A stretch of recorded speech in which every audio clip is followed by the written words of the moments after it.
Hello guys. അപ്പോൾ Neslin K Gafoor, അതെ, മലയാളികളുടെ സ്വന്തം അഹങ്കാരം എന്ന് തന്നെ പറയാവുന്ന, വളരെ അടുത്ത കാലം കൊണ്ട് തന്നെ മലയാള സിനിമ ഇൻഡസ്ട്രിയിൽ വളർന്നു വന്ന ഒരു കുട്ടി സൂപ്പർ സ്റ്റാർ എന്ന് തന്നെ നമുക്ക് നെസ്ലിനെ പറയാമല്ലേ. കാരണം അഭിനയിച്ച 90% സിനിമകളും വൻ വിജയമായിരുന്നു. ഓക്കെ, തണ്ണീർമത്തൻ ദിനങ്ങളിലൂടെയായിരുന്നു നമ്മുടെ നെസ്ലിൻ്റെ സിനിമയിലേക്കുള്ളൊരു കടന്നുവരവ്. സൈഡ് റോളിലൂടെ വന്നിട്ട് ഇപ്പോൾ ലീഡ് ആക്ടർ റോളുകളിലേക്കാണ് നമ്മുടെ നെസ്ലിൻ കടന്നിരിക്കുന്നത്. കുരുതി, അതേപോലെ Joy and Jo, Home, Neymar, Premalu എന്നിങ്ങനെ എത്ര വിജയ് സിനിമകളാണ് നമുക്ക് നെസ്ലിൻ സമ്മാനിച്ചിട്ടുള്ളത് അല്ലേ.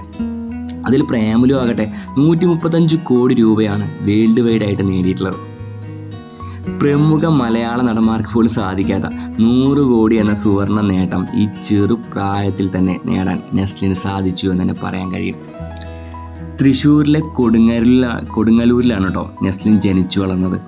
2000 ജൂൺ 11 നെസ്ലിൻ്റെ ജനനം. അതുകൊണ്ട് തന്നെ 25 വയസ്സാകുമ്പോഴേക്കും ഒരുപാട് നേട്ടങ്ങൾ സാധിക്കാൻ ഈ ചെറു പയ്യന് സാധിച്ചു.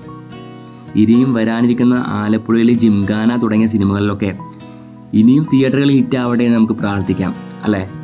1 കോടി മുതൽ 2 കോടി രൂപ വരെയാണ് നെസ്ലിൻ്റെ പ്രതിഫലം. വരും സിനിമകളിൽ ഇത് ഇനിയും കൂടാനുള്ള ചാൻസ് വളരെ അധികമാണ്.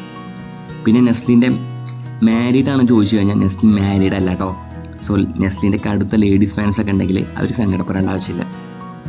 നെസ്ലിൻ ഒരു കടുത്ത മമ്മൂക്ക ഫാനാണെന്നുകൊണ്ട് നമുക്ക് പറയണം. ഓക്കെ, അദ്ദേഹം മമ്മൂക്കയിൽ നല്ല അഡിക്റ്റാണ്.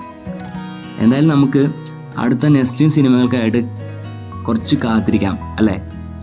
അപ്പോൾ അടുത്ത വീഡിയോയിൽ നമ്മൾ വീണ്ടും വരുന്നതായിരിക്കും. അപ്പോൾ എല്ലാവരും സിനിമ കമ്പനി സബ്സ്ക്രൈബ് ചെയ്യുക, താഴെയുള്ള ബെൽ ബട്ടൺ കൂടി അതിനെ എനേബിൾ ചെയ്യും.